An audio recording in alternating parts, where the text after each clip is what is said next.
Hi అండి, నేను మీ తారక్ గౌడ్, తెలంగాణ విద్యాసమితి. సరిగ్గా కాలేజీ వదిలిపెట్టే టైంకే వెళ్ళాము మార్వాడి యూనివర్సిటీ కాడ ఎయిర్పోర్ట్ నుంచి. ఒక నెంబర్ ఆఫ్ బస్సెస్ లోకల్ పిల్లల్ని డ్రాప్ చేయడానికి వెళ్తున్నాయి. ఇదిగో 2 షిఫ్ట్లు ఉంటాయి, లోకల్ పిల్లలకి 2 షిఫ్ట్లో ఉంటున్నాయి క్లాసెస్. 7 to 1 o'clock, 1:30 to 6, 5:30 అలా ఉంటుంది. 2 షిఫ్ట్లలో ఉంటుండే. 30-40% లోకల్ వాళ్ళు ఉంటారు. ఒక 30% ఇతర కంట్రీస్, అంటే మోర్ దెన్ 54 కంట్రీస్ నుంచి ఉన్నారు రిప్రజెంట్ చేసే పిల్లలు ఈ యూనివర్సిటీలో చదువుతున్నారు.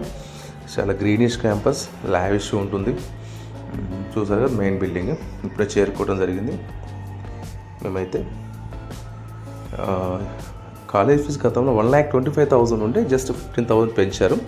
మీ అందరికీ తెలుసు, లాస్ట్ ఇయర్ మోర్ దెన్ 3,000 పిల్లలు జాయిన్ అయ్యారండి మన తెలుగు రాష్ట్రాల నుంచి. వాళ్ళందరి కోసం కూడా మన సౌత్ ఇండియన్ షెఫ్ని పెట్టేసి ఫుడ్ కూడా మన పిల్లలకు మన నేటివిటీ తగ్గట్టు ఫుడ్ అరేంజ్ జరిగింది. క్యాంపస్లో బాయ్స్ అండ్ గర్ల్స్ హాస్టల్స్ ఉన్నాయి.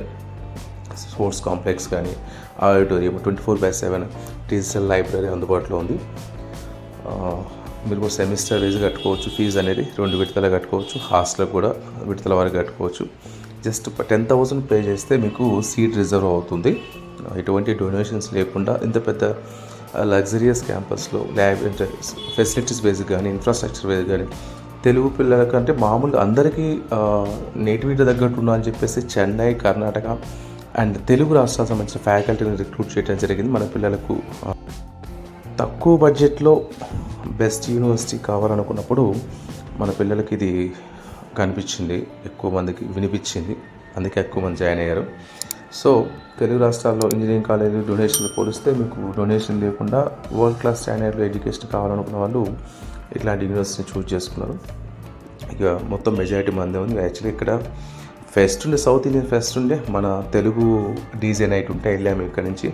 మన పిల్లలు కూడా చాలామంది కలిసాం, మనం జాయిన్ చేసిన పిల్లలను కూడా. ఈ సంవత్సరం కూడా అడ్మిషన్ ప్రాసెస్ స్టార్ట్ అయిపోయింది.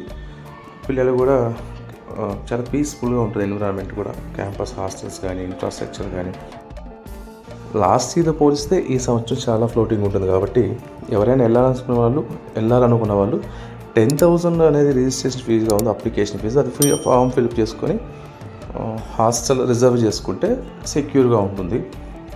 ఇది మా టీం అండి, లాస్ట్ టైం విజిట్ చేశాము. ఇతర ఫారినర్ పిల్లలతో కూడా కలిసి ఫోటో దిగడం జరిగింది. చాలా ప్లెజెంట్గా ఉంటుందండి. మనకు అంటే గుజరాత్లో ఉన్న విషయం మనం బయటకు వస్తే తెలుస్తుంది, క్యాంపస్ ఉంటే అర్థం కాదు. ఎందుకంటే మెజారిటీ పిల్లలు మన పిల్లలు ఉంటారు హాస్టల్స్ కానీ, ప్లే గ్రౌండ్ కానీ, లైబ్రరీ కానీ, క్లాస్ రూమ్స్లో కానీ. Anyway, thanks for watching. Please subscribe.